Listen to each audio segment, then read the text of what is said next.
Hi, ഞാൻ ഋത്തിക. ഞാൻ ജില്ലാ കലോത്സവത്തിൽ ഫസ്റ്റ് മേടിച്ചിട്ട് ഇപ്പം സംസ്ഥാന കലോത്സവത്തിൽ ആദ്യമായിട്ട് വന്നേക്കുവാണ്. ഒരുപാട് എക്സൈറ്റ്മെൻ്റ് ഉണ്ട്. ഇവിടെ എന്താണ് നടക്കാൻ പോകുന്നതെന്ന് കാണാനുള്ള ഒരു ഭയങ്കര എക്സൈറ്റ്മെൻറ്റിലാണ്.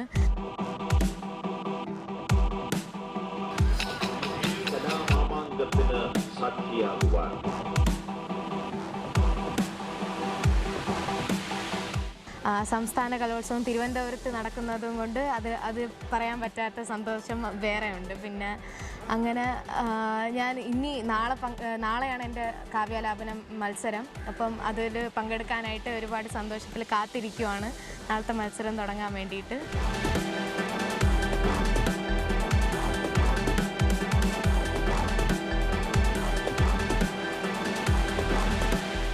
ഹായ്, എൻ്റെ പേര് ഫർസാന. ഞാൻ ആദ്യമായിട്ടാണ് സംസ്ഥാന കലോത്സവത്തിൽ പങ്കെടുക്കാൻ പോണത്. 2 വർഷമായിട്ട് ഞാൻ അതിനുവേണ്ടി കാത്തിരിക്കുകയായിരുന്നു. ഇത്തവണയാണ് എനിക്ക് കിട്ടിയത്. അപ്പോൾ ഞാൻ വളരെ ഹാപ്പിയാണ്. കാരണം എനിക്ക് പെട്ടെന്നൊന്ന് മത്സരം എത്തിയാൽ മതി എന്നൊരു രീതിക്കാണ് ഞാൻ ഇപ്പോൾ ചിന്തിക്കുന്നത്.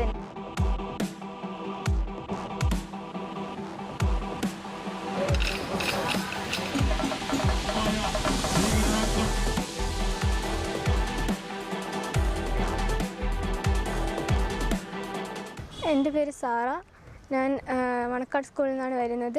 അറബിക് കഥാരചന HS ആണ്. കഴിഞ്ഞ വർഷവും ഉണ്ടായിരുന്നു അറബിക് ഗ്രൂപ്പ് സോങ്. സ്റ്റേറ്റിൽ A ഗ്രേഡ് ഉണ്ടായിരുന്നു. പ്രാവശ്യം എക്സൈറ്റ്മെൻ്റ് ഉണ്ട്. പ്രാവശ്യം ചേർന്നതിനും കിട്ടുമെന്നാണ് പ്രതീക്ഷ. A ഗ്രേഡ് കിട്ടുമെന്ന്. ഇക്കൊല്ലം കലോത്സവം ദൂരദർശനോടൊപ്പം.